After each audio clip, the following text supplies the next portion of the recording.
তো এই সার্কিটটা মূলত প্রোগ্রাম করা হয়, প্রোগ্রাম করে বিভিন্ন ধরনের মোটর এবং অন্যান্য যে ডিভাইসগুলো সেন্সরগুলো আমরা অপারেট করে থাকি। এখানে পিএলসিটা হচ্ছে প্রোগ্রামেবল লজিক সার্কিট হিসেবে আমরা ব্যবহার করছি, আর এখানে ব্যবহার করছি আমরা দুইটা মোটর। এই দুটো হচ্ছে 3 ভোল্ট গিয়ার মোটর।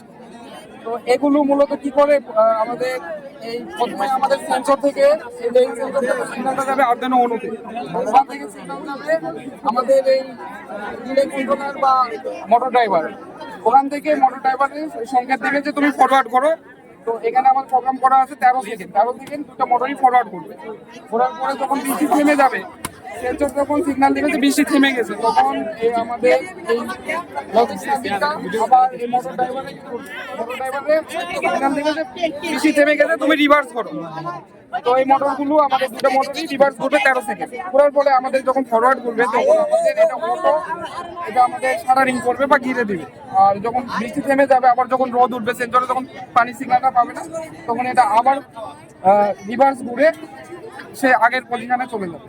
এই কাজ হচ্ছে আমরা এটাতে করছি। আর সেম ভাবে আমরা অটোমেটিক বা ইরিগেশন বা স্মার্ট ইরিগেশন, যেটা মানে সেচ প্রকল্প যেটা করছি, সেটা এখানেও ব্যবহার করছি আমরা এই আর্ডুইনো উনো, যেটা পিএলসি।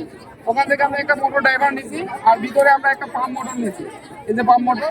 আর সাথে আমরা একটা সয়েল সেন্সর বা ময়েশ্চার সেন্সর ব্যবহার করছি। তো এটার কাজ হচ্ছে, যখন আমাদের জমিতে পানি থাকবে তখন মোটরটা চালু হবে না বা মোটরটা বন্ধ থাকবে। যখন মাটি শুকে যাবে অথবা যখন পানির প্রয়োজন হবে, তখন এটা সিগন্যাল দিবে আমার এই আর্ডুইনো উনোরে, এই অনু বা পিএলসিটা সিগন্যাল দিবে মোটর ড্রাইভারে, তখন অটোমেটিক মোটরটা চালু হবে। চালু হয়ে শেষ প্রকল্পে আমাদের আর কি সেচ দিয়ে জমিগুলো আর কি ইয়ে করে দিবে, ভিজে দিবে। এই কাজ করে ব্যবহার হয়েছে। প্রথম হচ্ছে আর্ডুইনো উনো বোর্ড, আর 2 নাম্বার হচ্ছে আমার মোটর ড্রাইভার, 3 নাম্বার হচ্ছে রেঞ্জ সেন্সর, 4 নাম্বার হচ্ছে গিয়ার মোটর।